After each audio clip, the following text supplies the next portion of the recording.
this empty program into this position. So this is the way you can erase programs from the data flash if you build this extension. Say that you want to transfer data from the CB2 micro to the PC, or in reverse from the PC to the CB2 micro. And for the basic operation of the CB2 micro, you wouldn't need that. But if you want to share your code with the other members of the community through the website, you would want to transfer this code to the PC. So you can use different terminals to do that. This data transfer is being done by the serial port, and I advise you to see the other videos in this channel to find out how people are doing it, examples of the problems that they encounter when they use serial to USB adapters if you don't have a real serial port. But in my case, I do have a serial port, so I won't bother to explain any more than what these people, what I'm doing, but advise you to see all these videos. But you can use different terminals for it, and I currently use the Hyper Terminal, which is available into the website for you to download. But you can use Teraterm or other terminal programs. But you have to set these settings as shown in this page. The bits per second, the data bits, the parity, the stop bits, and the flow control. And when you do that, and when you're ready to connect, you click the connect, and you're now connected to the CB2 micro. And let's try to send a program now from the PC to the CB2 micro to see the procedure. Do it, but I will show you, and you can send binary programs as well as basic programs, but I will show you a simple basic program through the editor.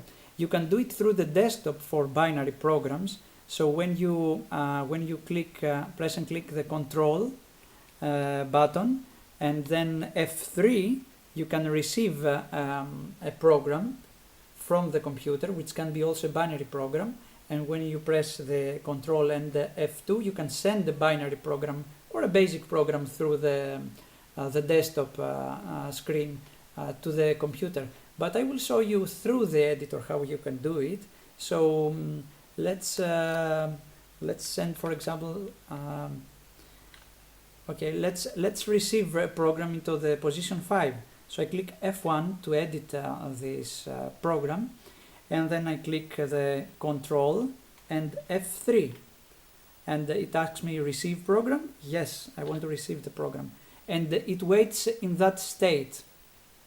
And now I go back to my computer and I copy the program lines that I want to send. Let me do that.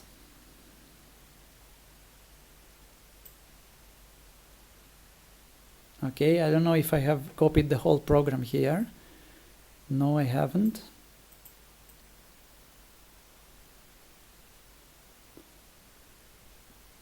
I'm in remote desktop now. That's why you see these weird things happening in copying the program. Okay, I think it's okay now. So I copy this, and with a Hyper Terminal, you click transfer and send text file. No, you don't. You click paste to host. Okay, if you click send file, you can send the text file. Now if I paste it to host, you would see the program that is being received. So it says receiving, the status line, the green line, receiving, and it will automatically finish. This is transferred at 1.2 kilobaud.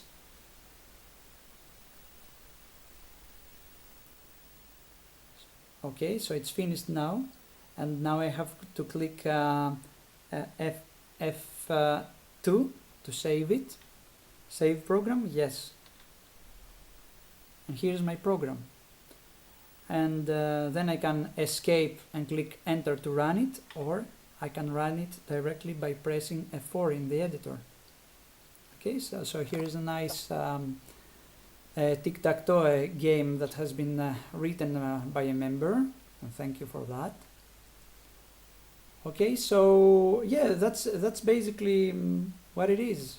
That's how you transfer programs from the computer to the CB2 micro. Now I think I'm going to show you the reverse process for transferring programs from the CB2 micro to the terminal of the computer. So let's use again the editor for a basic program, and click Control, and this time F2, which is the send. And it asks me save program. Yes. And now it's sending computer. You will see the program pasted into the terminal. That's the easiest way. And you can of course send binary programs, but you cannot of course paste a binary program here. You have to click the transfer, receive file for receiving, or send text file for sending a text file, or send file for sending binary programs. Binary programs, of course, you cannot do it through the basic editor. You have to do it from that screen by clicking Control and Send, or Control and Receive. And the whole process is actually described in the manual if you want to see further how you do it. I think I'm going to finish the video here. I have described the very basic features of this CB2 microcomputer, and there are some plans in the future basically on using it for ham radio or for networking, and I'm going to share all these things through the website of the CB2 microcomputer, and I will be glad to hear your ideas on these too.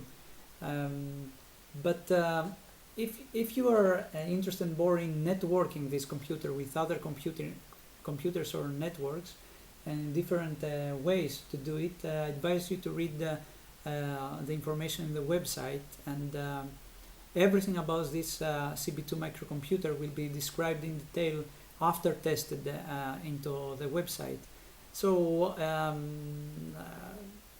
the goal from the beginning was to create a very cheap microcomputer that people could use it to do different things, program it in a simple language to do different things, and enjoy building some electronics, although the hardware has been kept really easy for people to assemble. And I think personally that this goal has been achieved in a great extent. So feel free to contact me if you want any more information, and you can also use our board to ask things there, or read what other people have said and discovered about this little microcomputer. So have fun, and thanks for watching this video. Bye bye.